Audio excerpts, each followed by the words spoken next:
Nigarın şirkətinin fəaliyyəti dayandırıldı. Bu Nigar kimdir ki, hələ bunun şirkəti də var. Bu Nigar kimdir ki, buna aparıb pullar da verirlər, buna güvənirlər, inanırlar. Mən bir verilişdə onu gördüm, o vaxtı da gözləri belə. Bəlkə 3 gün, 4 gün mən yata bilmədim, o gözlərini ki, o elə eləmişdi. Dedim, ilahi, Azərbaycanda belə qadınlar da varmı? Belə Azərbaycan qadınları da varmı? Bir qrup vətəndaş, ayrı qrup, xaricdə təhsil şirkəti, onun rəhbəri Nigar Fərhaddan şikayətçi olduqdan sonra şirkət fəaliyyətini dayandırıb. Təbii ki, istinad edirəm Müsavat.xəbərə. O da şirkətin sosial şəbəkə hesabında məsələ ilə bağlı paylaşım edib. Gördüm, mən də görmüşəm. İnsanlar biri deyir 17.500 vermişəm, biri deyir 4.500 vermişəm, biri deyir nə bilim 10.000 vermişəm. Həmin adamlara gedib desən ki, 50 manat ver, hansısa bir nə bilim pulu olmayan, sosial durumu aşağı olan, əlil olan, nə bilim yataq xəstəsi olan birinə o 50-100 manatdan biraz nəsə alıb vermək lazımdır, verməzlər. Nigar tanımaya. Nigar kimdir? Hansı səlahiyyətin sahibidir ki, aparıb 17.500-ü, 10.000-i, 20.000-i vermişsiniz ona, indi də tapa bilmirsiniz. Əcəb eləyib Nigar da aldadır belə adamları.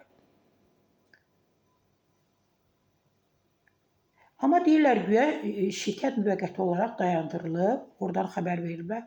Şirkətimiz fəaliyyətinə müvəqqəti ara verib, fəaliyyətimiz həftə ərzində bərpa olunduqdan sonra bu barədə məlumat verəcək deyə paylaşımda yazılıb. Şirkətlə bağlı məlumatların şərh bölümündə isə Nigar Fərhaddan saxlanılması haqqında rəylər yazılıb. Bildirilib ki, o müştərilərin şikayəti əsasında saxlanılıb. Bəli, o həm də bir veriliş aparırdı axı. Kanal isə sözün bitdiyi an verilişin aparıcısı kimi tanınıb. Deyirəm, gör kimlər veriliş aparır. Demək, aldatmaq yolundan kimlərdənsə pula alan insanlar gedir, aparıcılıq edir, ekspert olurlar. İnsanlara ailə tərbiyəsindən, ailə bağlarından danışırlar.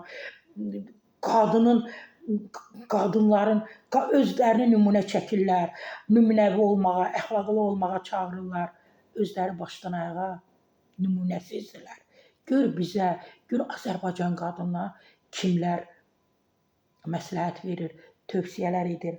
Ay pulu Nigar Fərhada verənlər, siz tanımadan, bilmədən uşaqlarınızı niyə xaricə göndərirsiniz? Türkiyə ölkəsinə, Amerika ölkəsinə. Hələ Nigar oxuyan idi, gedib öz oxuyardı da Amerikada. Niyə oxumadı? Niyə gedib Türkiyədə oxumayıb? Gəlib burada deymək, nələrim var. Geçsin oxusun da. Siz bir ondan soruşun ki, diplomum var.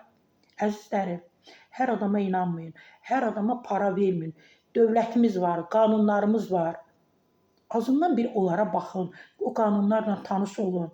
Tanımadığınız adamlara aparıb pulu vermişsiniz, indi getmişsiniz dövlətə sığınmışsınız ki, mənim pulumu qaytar, ver.